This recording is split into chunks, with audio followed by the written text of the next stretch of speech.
Bonjour, aujourd'hui je vais parler d'un thème très important qui est la disparition des langues.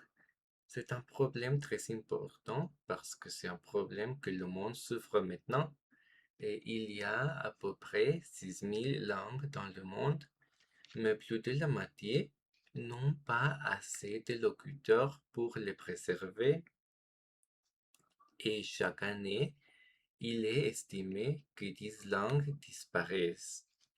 Et ça, c'est un problème très grave et très triste parce que c'est avec les langues qu'on connaît plus sur des différentes cultures dans le monde.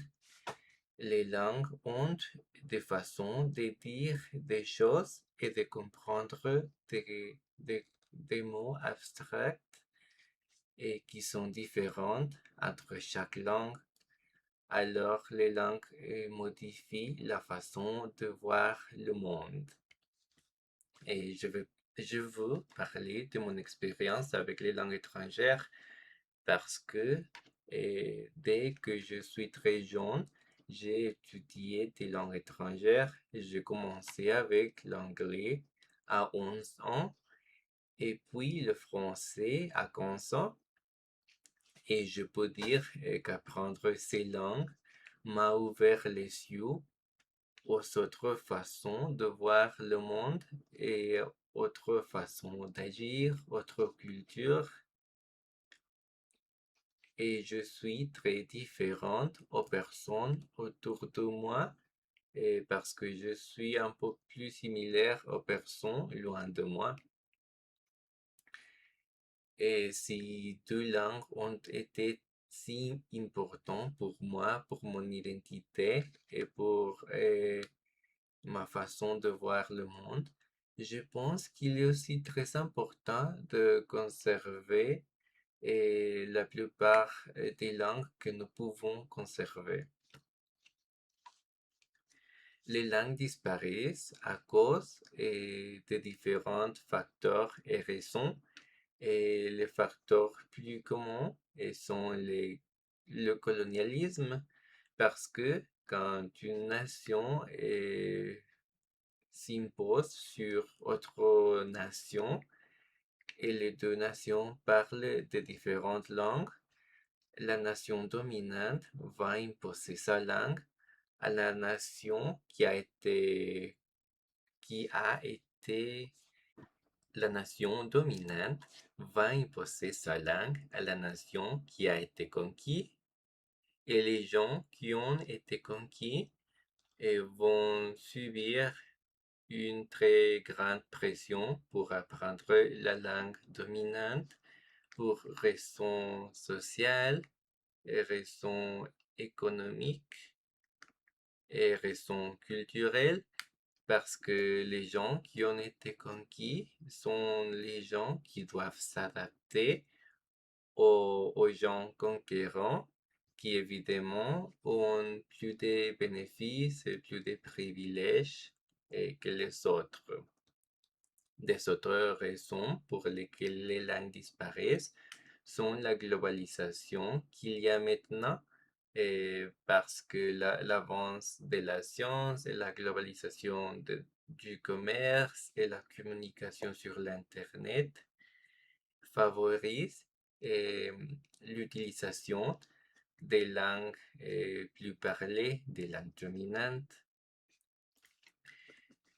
Et je pense qu'il est aussi très triste voir des jeunes qui abandonnent leur racine culturelle parce qu'il arrive un moment dans une génération de parleurs d'une langue minoritaire où la plus jeune génération ne se sent plus identifiée avec leur langue originale parce que leurs parents parlent déjà la langue dominante et autour d'eux, la majorité de ses amis, de ses professeurs et des gens qu'ils connaissent parlent la langue dominante et ne parlent pas leur langue minoritaire originale.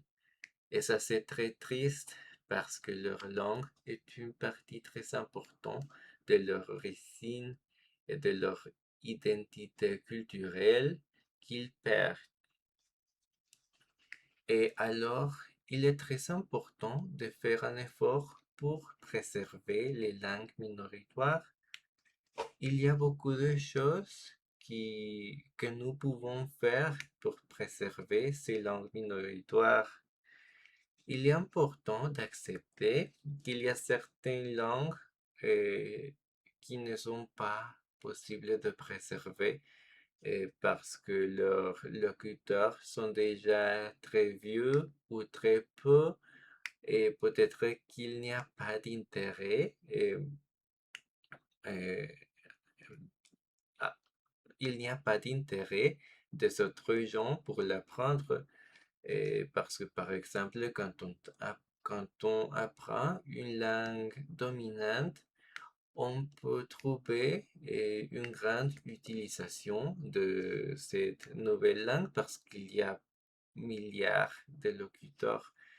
Mais quand on apprend des langues minoritaires, il est plus difficile de trouver un groupe de gens qui peuvent la parler. Et au cas où les langues ont si peu de locuteurs, c'est presque impossible de trouver des gens qui veulent l'apprendre. Mais il y a aussi beaucoup de langues qui peuvent être sauvées parce que il y a encore une forte baisse de locuteurs qui peuvent la transmettre et qui peuvent inviter aux autres à joindre leur communauté. Alors, pour préserver ces langues et ces langues minoritaires, il faut que leur communauté soit disponible pour enseigner la langue, pour transmettre les connaissances en termes de vocabulaire et de grammaire, et pour que les autres puissent l'apprendre. Et il faut aussi, évidemment, qu'il y ait des autres qui veuillent l'apprendre. Et les deux choses sont très importantes. Et la communauté qui enseigne et les autres personnes de l'extérieur qui l'apprennent. Et évidemment, il faut aussi avoir de l'argent parce que les cours sont difficiles à produire. Il y a un coût pour produire des cours et il faut aussi payer aux professeurs pour le temps qu'ils vont dédiquer à enseigner la nouvelle langue. Et pour fermer mon exposé, je voudrais juste redire que les langues ont une valeur incalculable parce que les langues sont un patrimoine de la culture et de l'histoire de beaucoup de communautés qui peuvent nous enseigner des autres façons de voir le monde.